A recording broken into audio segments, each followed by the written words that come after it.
Party people, we have something special today. Something that I thought I would never actually do. We're going to do a product review. Yeah. Of? Nakano Knives. Nakano Knives. We are not paid for this, although we were provided this knife. This knife was given for free. Mm-hmm. And they said that I could do whatever I want. So. We're doing whatever we want. Or this could be just a giant prank.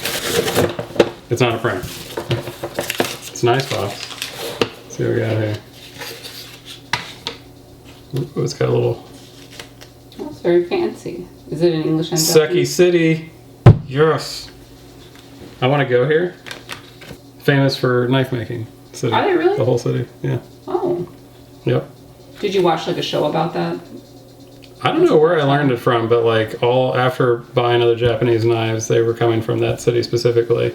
But if I ever did travel there, I would need an entire suitcase empty to... There was something you used to watch on, I don't know, A&E or Bravo. They were talking about cooking and Japanese knives. There was, I watched a video about the Ryusen. That was it, yeah. One. Let's see what we got here. That looks really nice. So this is from the Mito series. It has a natural olive wood handle. It's made with high carbon stainless steel in the blade. Did it say what type of blend? I'll be able to feel on the stone. So Nakano knives are handcrafted in Japan, have been since 1918. And then this one is, I think, around $70. We'll check on that. We'll check on that. Yeah. I think when I looked it up, it was around $70. So that's not too expensive. So already for a comparison, like a lot of the knives that you see on this channel, the chef knife equivalent of this one would be on the order of $150. The shun? The shuns, yeah. And then the Ryusen is like $400 or so. Mm-hmm. But for $70, I'm already feeling. Handle. I like that. This is my thing that I want on all knives, is the fact that it's curved in right there. There's a lot of them that have a hard surface right there, so it's harder to do a pinch grip. Mm-hmm. And you know, I don't have giant hands, so this is definitely a knife for people that have regular size hands. Regular size hands. Yeah. Dexterous. No meaty paws. No meaty paws. I mean, fit and finish for that price class of a knife, I think it's pretty darn good. Should we try cutting with it? We'll start cutting. Yes, no. All right. Part 2. Part 2. All right. How's it feel? Very smooth. So I don't know if it's something about it not being a Damascus knife, but I feel a little bit of drag when I'm cutting into it. That feels good. It's clean edge. How do you think that, so for knife sharpening for this guy, you're going to have to sharpen probably with whetstones to keep it for the health of the knife, I guess. Mm-hmm. Is it going to be, do you think that with this kind of knife you can have to do that more often, or? So after I feel it on the stones, I'll be able to feel if it's a harder metal or a softer one, and that'll dictate how often I have to sharpen it. If it's a harder knife, you have to sharpen it more often? No, less often. Okay. But it can lose its edge easier. Right. If you nick it or something like that. So the harder the metal is, the more brittle it is. Mm-hmm. You know, your German steel knives are softer than Japanese knives in general. Wüsthof? The Wüsthof and the Henkel and those kind of things. Those I'd have to sharpen all the time. Where the Japanese blades are much harder, and you know, I don't sharpen as often, and they wear better. And so, yeah, I like that. Cool. That was good. All right, step 2. Potato time. Let's see what we got here. Ooh! That just seems to do really well. That was nice. Real smooth. I wonder what it was about the onion then. Yeah, potatoes are... I would have thought the potato would have been a lot harder to do. Oh, this is dangerous. So why are you doing it? Because I feel like it. Good? Yeah. Feel good about that? I feel really good about that. Okay. Okay, let's do this less dangerous this time. So I get that one. Yeah, go, tap, go, tap. Go, go, go. Alright, so we got those.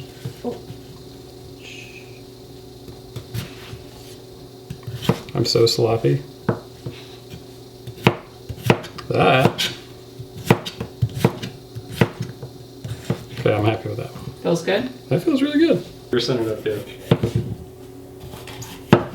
So I'm a less experienced knife person.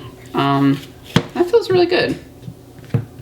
Again, I don't know if I notice much of it. So I have shun knives too, and I don't really notice much of a difference. I don't know.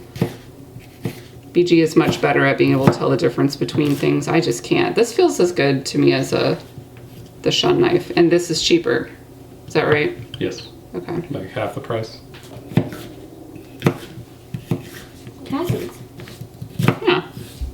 So traditionally, it would be easier to flip the piece over because the skin is harder to cut through, but like that's easy. It's kind of like a tomato to break that outer skin. Yeah, I mean it goes. There we go. Mom was going crazy. Goes. Yeah, that went really nicely. I like that. Mm-hmm. Beautiful. Nice. How long is garlic good for? Until a little spout comes out. Like that? Like this? No, you'll see the green thing come out, or the green sprout come out. This stuff is all It's still still okay. good. Yeah. I mean, you would know if it was bad. It would smell bad? Yeah, it would be. I mean, yeah, it could get to smell a gross. rolling stage. Oh, yeah, you see What am I doing? That's the start of it. Oh, okay. Yeah, but that's still fine. Okay, so if I cut that guy off. Well, it goes all the way through. Oh, it does. So I'm learning something new. you could do that. Oh, and then just kind of pipe them out. And actually, the unappealing part of garlic is the middle? Is that piece when it sprouts. Wow. Okay, did not know. I can throw that all that away. Well, now you kind of know that I didn't just buy this at the store. I bought it like last week maybe. We don't use our garlic for 3 weeks. Yeah.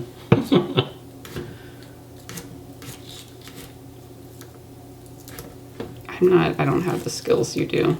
But maybe it's let's see the rock chop. Maybe it's good to see someone without superior knife skills doing this.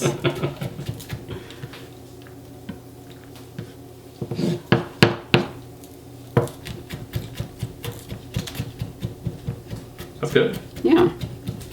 Yeah, it's working really well. Look at it. See that? I turned it upside down. I know. I'm impressed. And you're not scared of getting near the cutting edge. Was I? No. No? Okay. Well, I mean, you can run your fingers along a knife. You just have to make sure you're... Yeah, I'm not going toward, against the blade. Can't go against it. Yeah. Yeah. I approve. I like. Yeah, let's feel what it's like to just smash one. Got a good heft to it. Yeah. I like that. So overall, we're thinking this is a nice purchase if someone were to. I would buy this knife, especially on a budget. And I know that the company has a bunch of different price points on. So if you wanted a nicer knife, I know that they have, and if you're hearing this, Nakano, I know you have a Damascus series. So they have what you usually like. They have a whole range of prices of knives that I would like to test. Wink, wink. Nudge, nudge. Sausage time. And this is a special kind of sausage because this is sausage that we actually made here. Yes. And this is Nakano. Yes, our Greek sausage. Sausage. If you want, you can go back and look at that video. It smells so smoky. Because we smoke it. We smoke it. This is made with pecan wood. It's very distinct. How'd the knife do with that? Very good. Yeah, the cut quality is, I'll definitely tell after being on the stone, on the how hard it is, but. I like how light the knife is. For me, that's a big deal. So we have a previous video about knife sharpening, which we'll reference here. We're going to see how this knife does on the whetstone. This is not how I normally sharpen a knife. We usually do it over the sink. I usually do it over the sink. I put it on, I have a double bowl sink, and I would put this on the center of the double bowl with a rag under it. But that would be harder to film, so we're gonna give this a whirl. And I'm not going through all of the stages in our knife sharpening video, because I would go through 4 stages. 250, 1000, 4000, 8000 grit. This is the 4000 grit, since I already have a good edge I'm dealing with here. I'm just reestablishing the polish on it. Now, like I can tell even without zooming in on this that it's not like a mirror polish on there. Mm-hmm. I mean, it's sharpened well. It's obviously sharp. Yeah, now we're going to take it up to a level of, you know, a really expensive. So it's turning that gray there. Is that typical? That's the metal coming off of the, it's called the slurry. Right. Right, I vaguely remember that from editing that episode that we did on knife sharpening. But you see that in any knife. Do you see it more on a knife that's softer? The softer the knife is, the more it'll produce. Because the softer it is, the more comes off during the abrasion. So I would put this, just feeling this, I would put this about halfway between a typical German and a typical Japanese knife. Because it's not as hard as the Shun or the Raisen, and it's not as soft as a German one. And just by doing that, it's sharpened now? Or you're going down to a lower? Now I'm going to go to the 8000. Oh, right, you go up in number. Yep. Okay. And that's where you stop, is after 8000? Yep. Okay. I can't even hear it on that side. Yep, that's hard. It's almost doing, you know, it's taking out very little metal. It's just polishing at this point. Cool. But that's how you can tell you don't have any grit in there. Yeah. Because I'm not hearing. You would actually hear like little crackles if there was particulate still. But it's real smooth. Cool. Well, how do you feel doing this not above the sink? It still works? It still works, but it's weird. And this stone is not as wet as it should be. I would have normally soaked it and had it over. Oh, Jesus. Does that feel good? Woo. Let's see here. If you hold it steady, I can get a good zoom on it. Not like a macro, but if you... Yeah, so if I did it right about there. Yeah.